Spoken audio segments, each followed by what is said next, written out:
Hello everyone. In this video lecture, we are going to see operating system subject, module 5. In the module 5 concept, this is the syllabus you have, and we already completed secondary storage structures and protection concept, some of the protection concept in the previous video lecture. So that is secondary storage structures is completely completed.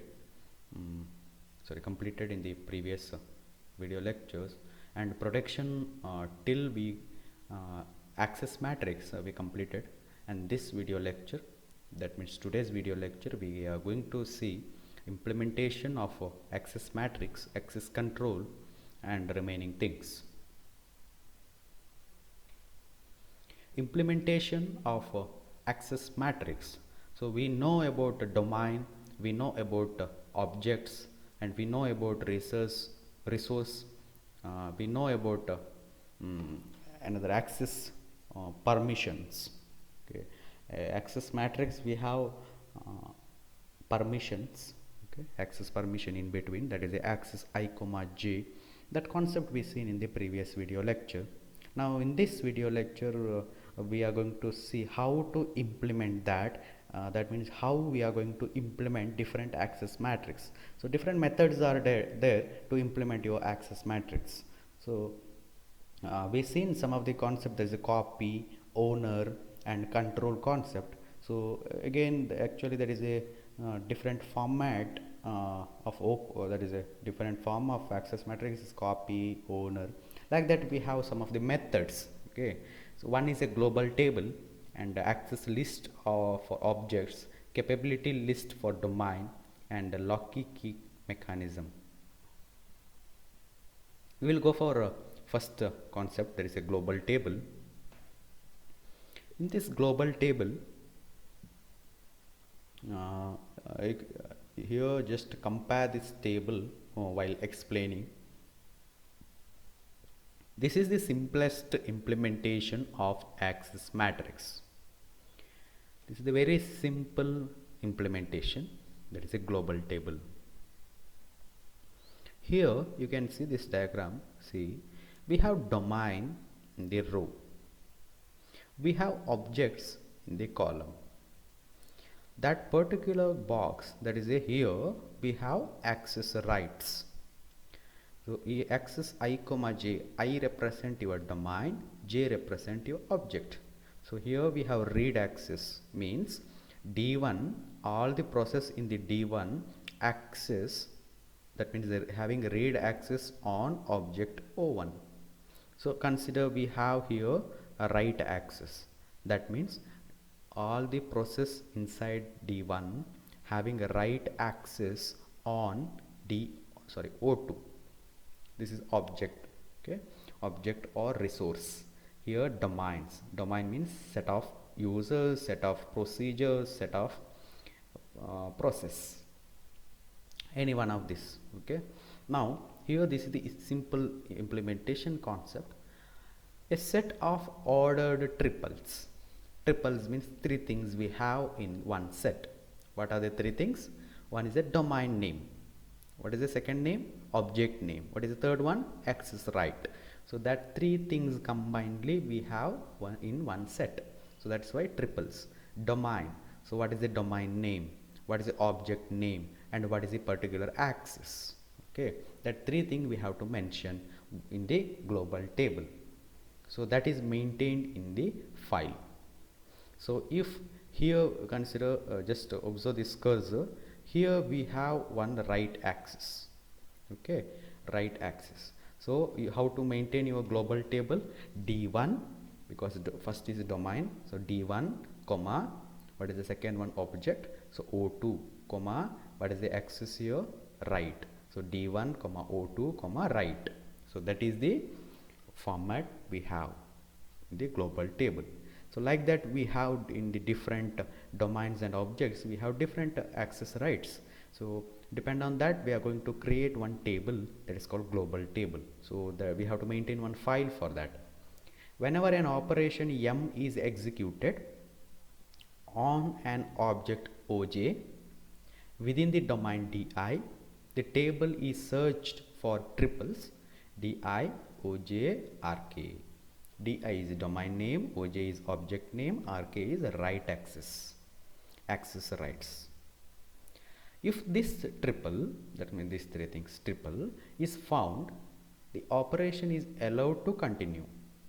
Okay, if that is found means operation is allowed to continue, otherwise an exception or error is raised. Exception means error condition, okay, that is raised.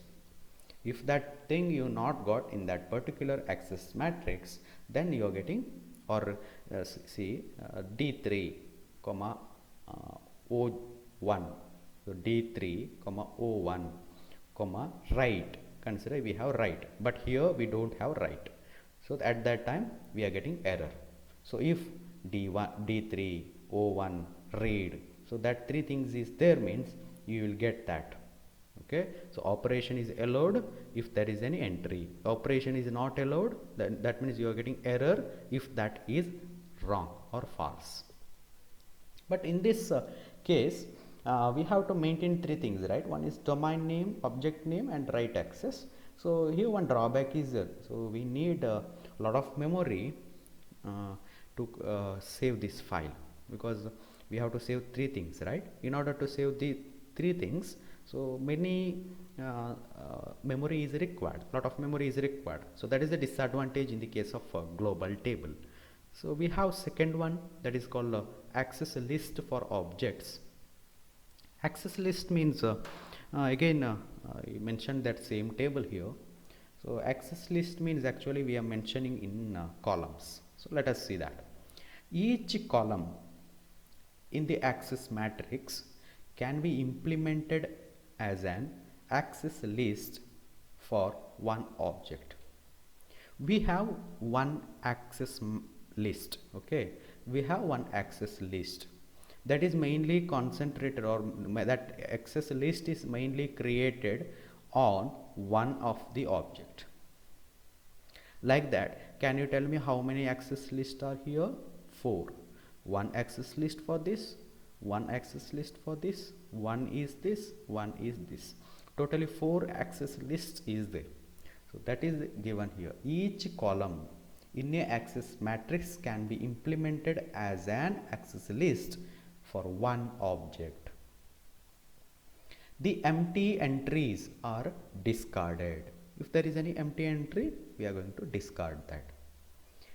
The resulting list for each object consists of ordered pair. Pair means two things are there, not triple. Triple means we have inside three things, but here inside that we have two things in this set. One is domain, one is a write set. Why? Because we are going to create one access list for this one, right? Only for O1 we are going to create one access list. So access list of O1 contain one is domain name, one is access name. Okay, only that two things is required. Object name is not required. Why? Because we are going to create access list for only O1, right? So no need to mention again O1 inside that. So we are mentioning only domain name and write set, because for O2 we are going to create separate access list. We are not going to include these things inside first one.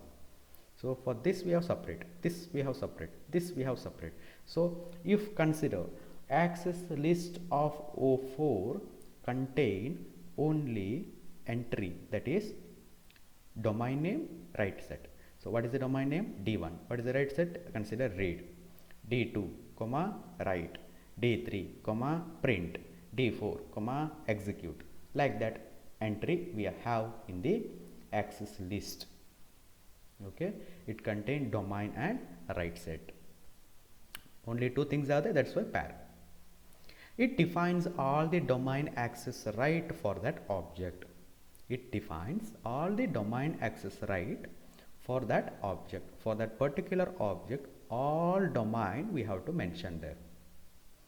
When an operation M is executed on object OJ in DI domain, search the access list for object OJ, look for an entry di comma rg.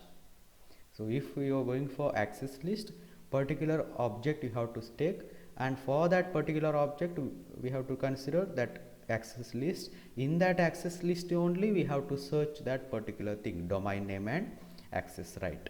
So because for each object we have different access list, so whichever object we considered, that object access list we have to search. If the entry is found in that access list, consider O1 access list is there, object 1 access list, in that entry is found, some entry whatever you searching that is found, we allow that operation. Otherwise we check default set.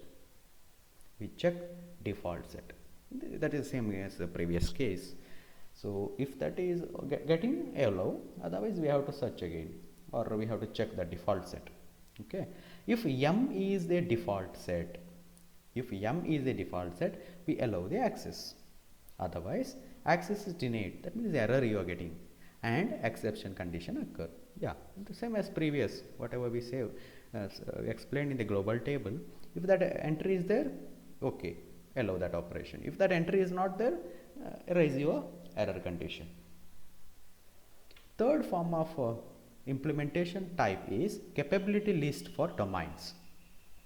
So capability list for domains. So here you can see it is for domains, and here for objects. Access list for objects, capability list for domains. Remember this very important thing, because capability is not for objects and access list is not for domains.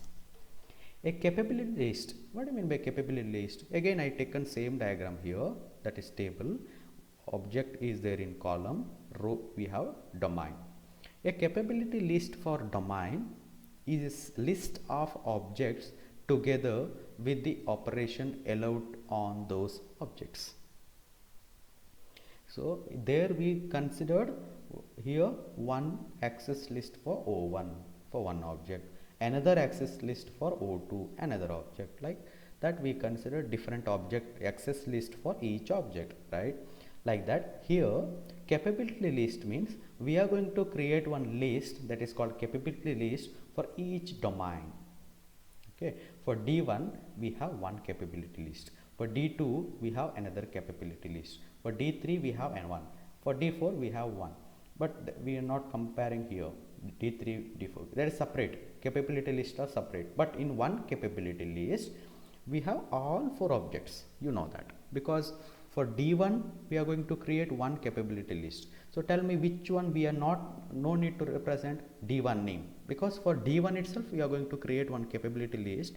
So there inside that we have to mention only pairs, one is object name, one is access list, or access permission, which is the access permission that we have to mention. So object name and this one, but in the previous access list we mentioned domain name and this one, because the access list for object, right? So in the access list we have to mention 2 things, one is domain name and access permission. In the capability list we have to mention object name and access, object name and access, object name and access, like that. An object is often represented by its name or address, called capability. To execute operation M on object OJ, the process executes the operation M specifying the capability for object OJ as a parameter. Simple procession of the capability means that access is allowed. See, the same as the previous, but there we mainly created access list for objects. Here we are going to create capability list for domains. For this we have one capability list that inside that we have contain entry, object name and what is the access permission, that we have to mention here. So again here also access to, that is a pair, okay, OJ comma access. Last one is a lock key mechanism. It is a last type of implementation technique, lock key mechanism. What do you mean by lock key? You know lock, you know key. In order to open lock, we need key. So that is the mechanism we are using. The lock key scheme is a compromise between access list and capability list. We seen in the previous access list. What is access list? For each object we are going to create access list. What I mean by capability list? For each domain we are going to create capability list. Here there is a understanding between your access list and capability list. Each object has a list of unique bit pattern called locks. See, each object has, that means each object has lock. Similarly, each domain has a list of unique bit pattern called keys. Each domain have keys. Again, each object have lock, each domain have key. So that key is related to which lock, that is represented by access. It's very simple concept.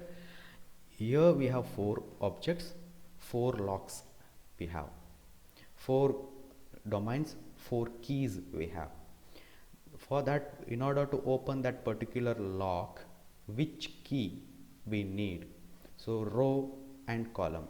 So that is particularly called access.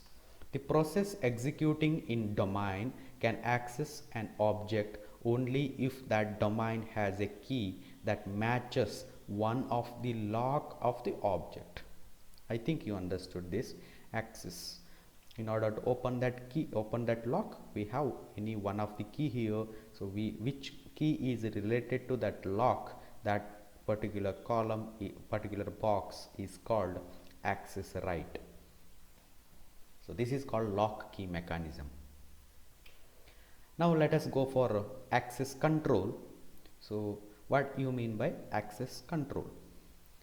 Each file and directory are assigned an owner, a group, or a possibly list of users, and for each of those entities access control information is assigned, either for owner, either for group, or either for list of user. Access control information is assigned. Here they given one example, Solaris 10 Advanced, that the protection available in the Sun Microsystem operating system by explicitly adding the principle of least privilege. Principle of least privilege. We seen that in which one? That is a protection method. First is a principle and goal is that principle of least privilege via role based access control. One of the access control we are using in Solaris 10 Advanced is role based access control, short form is RBAC. The facility revolves around privileges, permissions. Okay, this facility RBAC revolves around permissions or privileges. A privilege is the right to execute a system call or to use an option within that system call. Privilege can be assigned to process, limiting them to exactly the access they need to perform their work. I think you understood the privilege. Privilege can be assigned to process. Why we are assigning? Limiting them to exactly the access they need to perform their task. Okay, they need to perform their task. We are limiting some access. We are giving some access. After giving access, why we are giving access? To perform particular task. Okay, so only that required thing, required access only given to that particular process.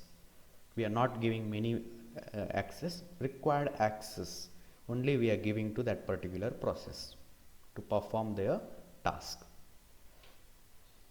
Privilege and programs can also be assigned to roles. Another term, that is a role. User are assigned role or can take roles based on password to that roles. In this way, user can take the role that enables a privilege, allowing the user to run a program to accomplish a specific task. See, here we have user, here we have process. User want to execute that process. For that, we need some of the permissions, some of the privileges, some of the access. So that thing we have combinedly called one role. Privilege and program can also be assigned to roles. Here we have one role. So in that privilege 1 is a, privilege 2 is a. By using this role we can perform that process execution. User 1 can perform that process execution through role 1. If that role 1 is not sufficient, means another role we can go for. We have another role there, by using that role, that is considered role 2, that having privilege 3 and privilege 4. We can take that role also to execute this process. But here they given, what is that? About passwords, about role based on passwords. That means in order to access this role, user needs some password. Once that user access this through password, he can take these roles, privileges to execute this process. Like that we have another role. In order to execute process, we need that role, means user need to know a password of that role 2, because role 2 contains some of the privileges that will help to execute your process. So user should know the password of role 2 and access that role, and he can execute that process. This is the concept of access control. Revocation of access rights. Since the capabilities are distributed throughout the system, we must find them before we can revoke. Revoking means you know that. So we have to revoking the rights. We have to revoke the rights. Some of the schemes are there. Scheme that implement revocation for the capability include the following. What are the revocation schemes? We have one: reacquisition, back pointer, indirection, keys. We will see that one by one. Very simple concept. Reacquisition. Periodically all capabilities are deleted from each domain. Capabilities are deleted from each domain. That is called reacquisition. If a process wants to use a capability, just again I will read. If a process wants to use a capability, it may find that capability has been deleted. The process may then try to reacquire the capability. If access has been revoked, the process will not be able to reacquire the capability. Now I think you understood what I mean by revoking. Sometimes that link is revoked. You will get that, right? So while YouTube or WhatsApp opening your WhatsApp some link, that link is revoked. What is that revoked? That concept here.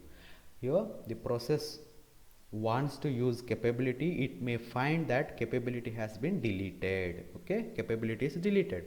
So process may try to reacquire the capability. But if the access has been revoked, the process will not be able to reacquire the capability because that is deleted, right? So will not be able to reacquire the capability. So that is called reacquisition.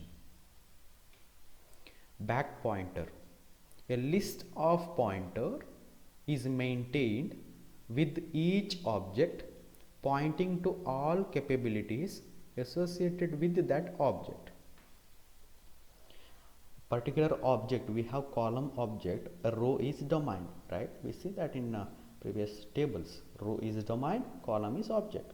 A list of pointer means pointing to something, so is maintained with each object pointing to all capabilities associated with that object. Okay, that is a pointing to capabilities, that is called pointer. When a revocation is required, we can follow these pointers, changing the capabilities as necessary. So we have to follow that for changing.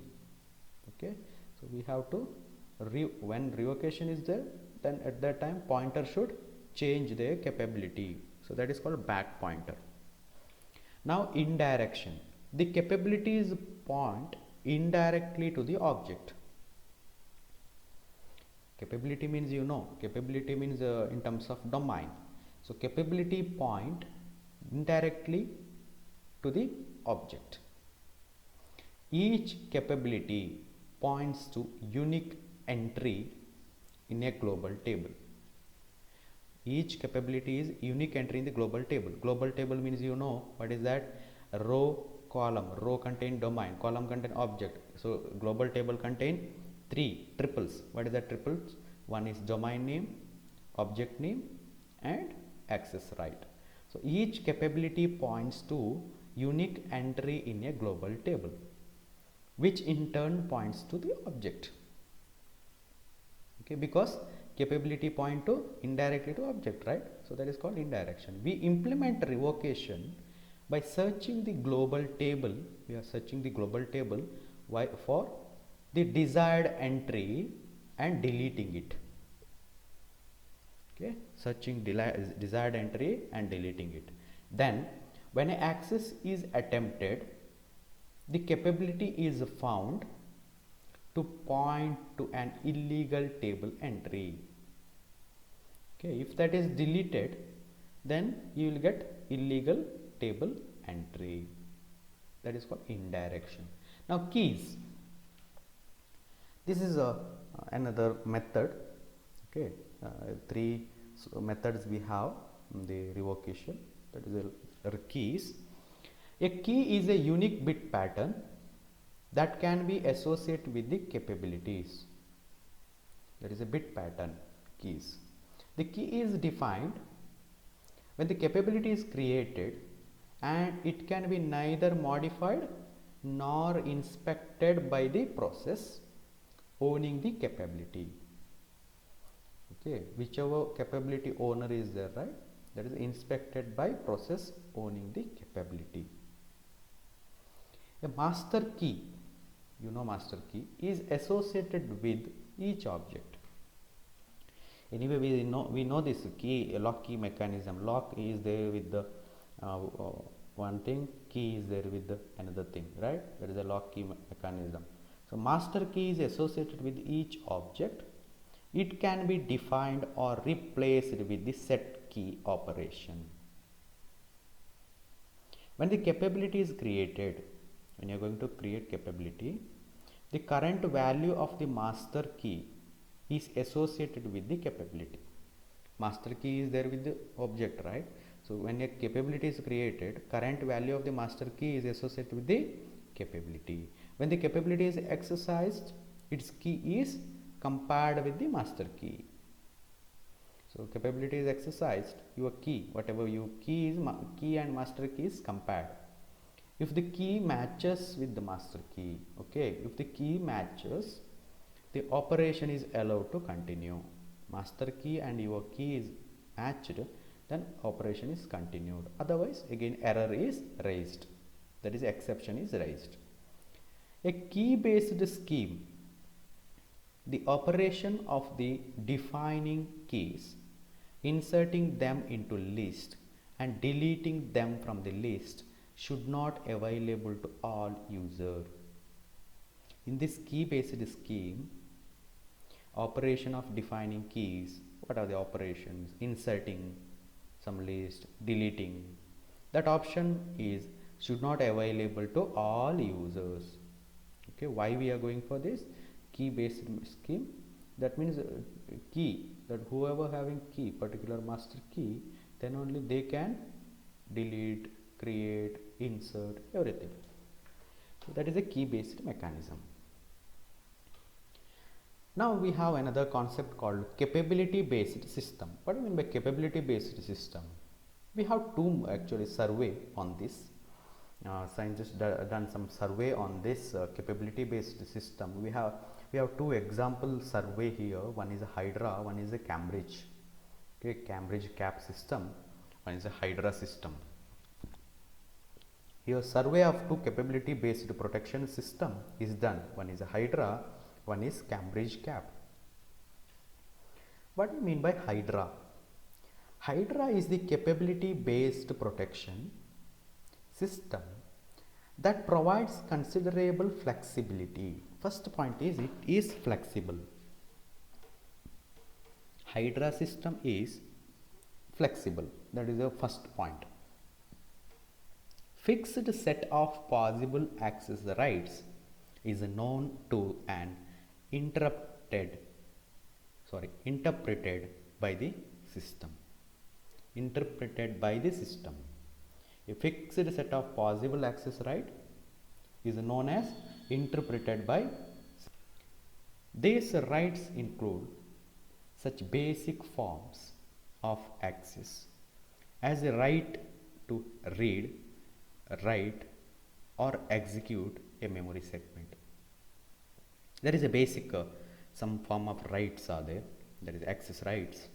So what are the different right include such a basic form of rights are there. One is read, write, then execute. These are the three access rights. In addition, user can declare other rights also. There is a chance. There is a user can decide. If a user wants, he can declare the other rights also. Instead of that read, write and execute, he can declare other rights. Operation on object are defined procedurally. There is a procedure. Operation on object we are going to define procedurally. There is a procedure to perform operation on object.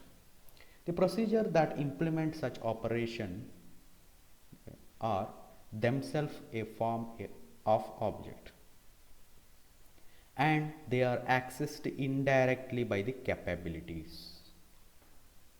The names of the user-defined procedure must be identified to the protection system if it is to deal with the objects of the user-defined type. Mainly, when a definition of an object is made known to Hydra, the names of operation on the type becomes auxiliary rights. I think you understood by using this line, auxiliary right. So if or when the definition of object is made known as Hydra, the names of operations on the type becomes auxiliary rights. Hydra also provide right amplification. Rights amplification. Right means access rights. This scheme allows a procedure to be certified as trustworthy to act on the formal parameter of a specified type on behalf of any process that holds a right to execute the procedure. The right held by an trustworthy procedure are independent of and may exceed the right held by the calling process. Calling process, that is a domain. Okay. Here, when a user passes an object as an argument to the procedure, we may need to ensure that the procedure cannot modify the object. We can implement this restriction readily by passing an access right that does not have modification right. Modification means writing. Okay. The procedure call mechanism of Hydra was designed as a direct solution to the problem of mutually suspicious subsystem. For that problem, we have solution by using Hydra. A Hydra subsystem is built on top of its protection kernel. Kernel means operating system, and may require protection of its own component. Mainly it is using for protection purpose. Okay, one of the example of protection is Hydra. A subsystem interacts with the kernel through calls on a set of kernel defined primitive that define access rights to resources defined by the subsystem. So this is the main concept of Hydra. Why we why we have Hydra concept? So here, in order to avoid what is the problem we have here, suspicious subsystem. Usually suspicious subsystem problem we have to avoid. So we have Hydra concept. Now second example for this is capability based system is Cambridge CAP system. A different approach to capability based protection has been taken in design of the Cambridge CAP system. CAP capability system is similar and superficially less powerful than that of Hydra. Hydra they're comparing here. They're comparing Cambridge CAP system and Hydra system. Here CAP capability system is simpler and less powerful than that of Hydra. Simple but less powerful. It can be used to, it means Cambridge CAP system, it can be used to provide secure protection of user defined objects. It provides security is there. Okay, CAP has two kinds of capability. What are the two kinds? The ordinary kind is called data capability, another is software capability. So data capability is ordinary kind, but what do you mean by software capability? So before that we will complete the data capability. The ordinary kind is data capability. It can be used to provide access to objects, but the only right provided are the standard read, write, execute of individual storage segments associated with the objects. Your access rights are only this much: read, write, execute. Here in the data capability, because there is a data, right? No execution. Execution is there. Reading, writing, execution is there for this data capability. Then what about software capability? Second kind of capability is software capability. They given CAP has two capabilities, right? Two kind of capability. One is data, one is software. So what do you mean by software? Which is protected but not interpreted, which not interpreted by the CAP microcode. Okay, here protection is there. It is interpreted by a protected procedure. Protected means it is a privileged, okay, permission. Protected procedure which may written by an application programmer as a part of the subsystem. A particular kind of write amplification is associated with a protected procedure. A particular kind of write amplification. Amplification concept we see in the previous module, that is in the Hydra. So particular kind of write amplification is associated with the protected procedure. So mainly here for protection purpose we are going for two things. One is a Hydra, one is a Cambridge CAP system. In the Cambridge CAP system we have two types of capability again. One is a data capability and another one is a software capability. Data capability we have read, write, execute operations. That is the only right provided is read, write and execute. And software capabilities, it is a more protected but not interpreted. So this is the kind of things related to protections, and in this video class we seen some of the concept like Cambridge CAP system and Hydra. That is a 2 points or 2 survey on capability system. There is a Hydra and Cambridge CAP system. And we seen four types of schemes for revocation of access rights, that is a reacquisition, back pointer, indirection and key. Also we seen about access control and about roles and related to password for that role. And we seen four tables, that is four different methods for implementing your access matrix, like a global table, access list, capability list, lock key. So in the next class we will see continuation of this module. So till now whatever we seen about protection, so protection chapter is over. Now in the next video class we will see about case study of Linux. Thank you.